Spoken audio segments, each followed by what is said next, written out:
Hello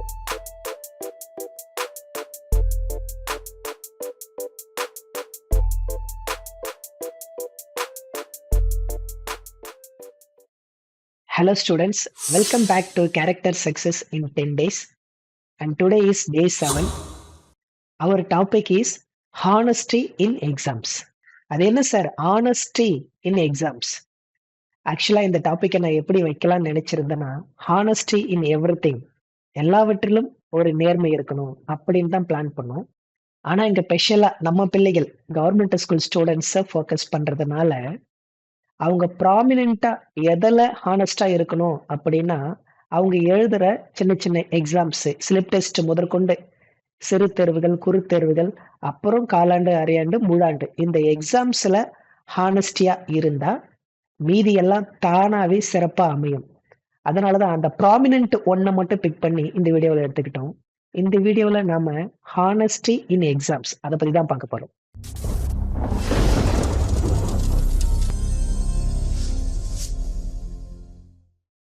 ஏன் sir அப்படின்னா, exams are not just about marks only.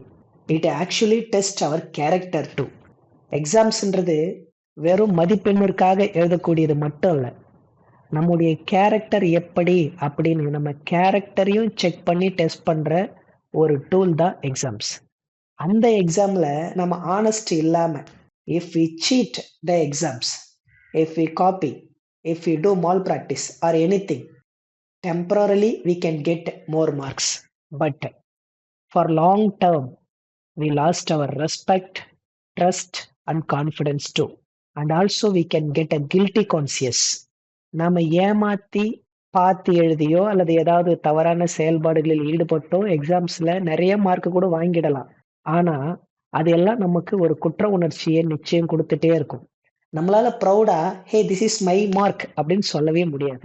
அது மட்டும் இல்ல, அது ஒரு தற்காலிகமான சந்தோஷத்தை கொடுக்குமே தவிர, அதற்கு பதிலா அந்த நிரந்தரமான நம்ம மேல அடுத்தவங்க வச்சிருக்கிற, நம்ம மேல நாம் வச்சிருக்கிற நிரந்தரமான நீண்டகால நம்பிக்கை, ட்ரஸ்ட், ரெஸ்பெக்ட், மரியாதை, கான்ஃபிடன்ஸ், இது எல்லாத்தையும் நாம இழந்துருவோம்.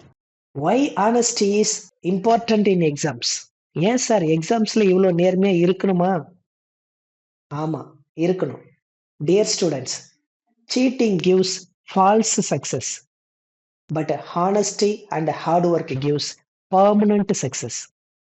நாம ஏமாத்தி ஒரு செயல்ல வெற்றி பெறுவது என்பது ஒரு தற்காலிகமான தேர்வு, ஒரு தற்காலிகமான வெற்றியை தான் தருமே தவிர, நேர்மையும் கடின உழைப்பும் தான் நிலையான நிரந்தரமான வெற்றியை தரும். மனசுல நல்லா பதிய வச்சுக்கோங்க இத. Every action there is equal and opposite reaction. நியூட்டனோட தேர்ட் லா படிச்சிருக்கோம் இல்லையா? ஒவ்வொரு வினைக்கும் அதற்கு சமமான எதிர்வினை உண்டுன்னு. அதே போலதான் நாம் செய்கின்ற செயலுக்கு ஏற்ற விளைவு நம்மை நோக்கி வந்து சேரும். அப்ப என்ன சார் பண்ணணும்? Don't break the trust. இது ரொம்ப ரொம்ப முக்கியம். நம்பிக்கைய ஒரு நாளும் உடைக்க கூடாது. செகண்டா ஒரு விஷயம் சொல்றேன். நம்முடைய பேரண்ட்ஸ், டீச்சர்ஸ், நம்முடைய ரிலேட்டிவ்ஸ் நம்ம மேல ஒரு ட்ரஸ்ட் வச்சிருப்பாங்க.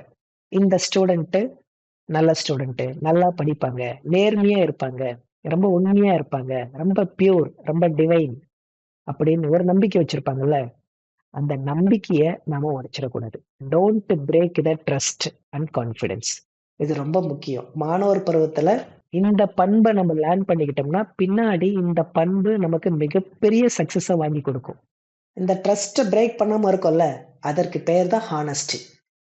Honesty actually makes our brain and mind so peaceful. இந்த நேர்மை இருக்குல்ல, இது நம்மளுடைய மனசை ரொம்ப அமைதியா வச்சுக்கும். நீங்க வேணா நேர்மையா இருந்து பாருங்களேன். எப்படி சார் இருக்கிறது? மனசாட்சிக்கு நேர்மையா இருக்கிறது, அவ்வளவுதான். உங்க மனசை கேளுங்களேன். எது சரி, எது சரியில்லை, எது தவறு அப்படின்னு மனசு சொல்லும். அப்ப மனசு எது சரின்னு சொல்லுதோ அதை நீங்க கேட்டு நடந்து பாருங்களேன். ஒரு 7 days இன்னில இருந்து ட்ரை பண்ணி பாருங்களேன். உங்க மைண்ட் பீஸ்ஃபுல்லா மாறுறத நீங்களே ரியலைஸ் பண்ணுவீங்க. உங்களுக்கு ஹானஸ்டியா இருந்தா என்ன பலன் கிடைக்கும் அப்படின்னு ஒரு ரியல் லைஃப்ல நடந்த ஒரு சின்ன உதாரணம் சொல்றேன். இப்ப என் கூட படித்த மாணவர்கள், நான் பார்த்த மாணவர்கள் லைஃப்பை வச்சு ஒண்ணு சொல்றேன். நாங்க படிக்கும் பொழுது எக்ஸாம்ஸ்ல மேக்ஸிமம் யாரும் பார்த்து எழுத மாட்டாங்க. ரொம்ப ரேரா நடக்கும். இந்த காப்பி அடிக்கிறது, அந்த பிட் மாரி எடுத்துட்டு போய் எழுதுறதெல்லாம் ரொம்ப ரேரா எங்கேயோ ஒண்ணு தான் நடக்கும். எக்ஸாம்ஸ்ன்னு வச்சுட்டா, டீச்சர்ஸுங்க பக்கத்துல இல்லன்னா கூட ரொம்ப நேர்மையா படிச்சுட்டு என்ன தெரியுமோ அத எழுதுவாங்க. நான் பக்கத்திலே இருந்து பார்த்த ஒரு மாணவன பத்தி தான் சொல்லப் போறேன். அப்படியே படிக்கிறாங்க, 12வது படிக்கிறாங்க, காலேஜ் போறாங்க, காலேஜ் முடிக்கிறாங்க. அதற்கப்புறம் ஒரு உயர்கல்வி படிக்கிறாங்க. அதுக்கு அப்புறம் டெட் எக்ஸாம் அப்படின்னு ஒரு எக்ஸாம் வருது. நீங்கலாம் கூட கேள்விப்பட்டிருப்பீங்க. அந்த டெட் எக்ஸாம் எழுதுனா டீச்சரா வரலாம். ஒரு பிடி டீச்சரா வரலாம். இந்த 2 மாணவர்கள் அதிகமான மார்க் எடுத்துட்டே போறாங்க. ஆனா டெட் எக்ஸாம் வரும்பொழுது, ஒரு மாணவன் மட்டும் டெட் எக்ஸாம்ல பாஸ் பண்ணி உள்ள வந்துட்டாரு வேலைக்கு. இன்னொரு மாணவனால அந்த டெட் எக்ஸாம்ல இன்னைக்கு வரைக்கும் பாஸ் பண்ணவே முடியல. ஆனா 2 பேரும் மார்க் ஷீட் பார்த்தோம்னா நல்ல மார்க் ஈக்குவலா தான் இருப்பாங்க. என்னடா அப்படின்னு நம்ம உள்ள போய் பார்க்கும்பொழுது ஒரு விஷயம் புலப்பட்டது. அதுல அந்த ஒரு மாணவர் எக்ஸாம் நேரத்துல காப்பி அடிக்கிறது, பிட் எடுத்துன்னு போறது, இல்ல ஏதாவது ஒரு டெக்னாலஜிய யூஸ் பண்ணி அந்த எக்ஸாம்ஸ்ல ஹானஸ்டியா இல்லாம தனக்கு தெரிந்த வித்தைகளை எல்லாம் பயன்படுத்தி எழுதி மார்க் வாங்கிறாரு. ஏன்னா எக்ஸாம்ஸ்ன்றது எப்படின்னா பேப்பர்ல இருந்ததுன்னா, அத எழுதும்போது யாரும் கண்டுபிடிக்கல அப்படின்னா மார்க்ஸ் வந்துரும் இல்லையா? அப்படி ஒரு மாணவர் சீட் பண்ணி டிஸ்ஹானஸ்ட்டா இருந்து மார்க் வாங்கிறாரு. ஒரு மாணவர் முறையா, நேர்மையா படிச்சு ரொம்ப ஹானஸ்ட்டா, ரொம்ப டிவைனா எனக்கு தெரிஞ்சது என்னவோ அத எழுதிட்டு வராரு. இப்ப கடைசியா யார் வேலைக்கு போனாங்கன்னா, உண்மையா படிச்சு ஹானஸ்ட்டா எக்ஸாம்ஸ் எழுதினவரு டெட் எக்ஸாம்ல அந்த போட்டித் தேர்வுல பாஸ் பண்ணி வேலைக்கு போயிட்டாரு.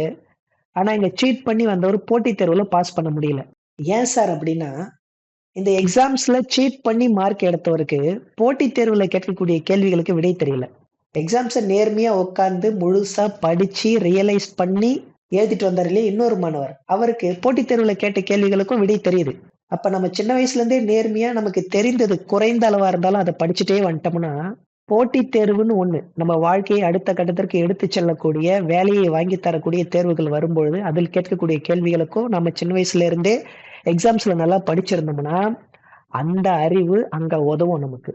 அங்க நம்மள தேர்ச்சி அடைய வைக்கும். அதுதான் நான் சொன்ன அந்த பவர். அந்த ஹானஸ்டியா இருந்ததுக்கான பவர். அந்த இன்னொரு மாணவர் படிக்காமலேயே சீட்டிங் பண்ணி டிஸ்ஹானஸ்ட்டா எக்ஸாம்ஸ்ல மார்க் வாங்கிட்டு வந்தாரு இல்லையா? அவருக்கு அங்க போட்டித் தேர்வுல போகும்பொழுது, அங்க டெஸ்டிங் மெத்தட் வேற. அங்க கேட்கக்கூடிய கேள்விகளுக்கு அவர் படிக்காமலேயே சீட் பண்ணி வந்ததுனால, அங்க கேள்விகளுக்கு விடை தெரியல. அங்க ஃபெயில் ஆயிடுறாரு.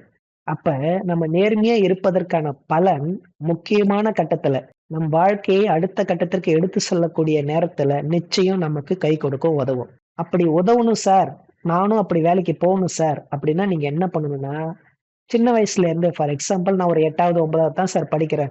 இல்ல சார் நான் ஒரு 12வது படிச்சுன்னு இருக்கேன் சார். ஒரு காலேஜ் படிக்கிறேன் சார். நீங்கள் எழுதக்கூடிய தேர்வுல ரொம்ப ரொம்ப ஹானஸ்ட்டா இருங்க. உங்களுக்கு என்ன தெரியுதோ அத நீட்டா படிச்சுட்டு, புரிஞ்சுட்டு போயிட்டு, அதற்கான விடைகளை மட்டும் எழுதுங்க. Don't be dishonest in exams. நீங்க எக்ஸாம்ஸ்ல டிஸ்ஹானஸ்ட்டா இருக்காம, வெரி ஹானஸ்ட்டா எழுதுங்க. கண்டிப்பா அந்த ஹானஸ்ட்டுக்கு உண்டான பவர் உங்களுக்கு முக்கியமான கட்டத்துல மிகப்பெரிய சப்போர்ட்டா, ஹெல்ப்பா வந்து உதவும். Do you trust me? நம்புறீங்களா இத? நம்புங்க. ஏன்னா, பொய்யாமை என்ன புகழில்லை யாயினும் மெய்யாமை மெய்யாம் சிறப்பு. குறள் நம்பர் 293.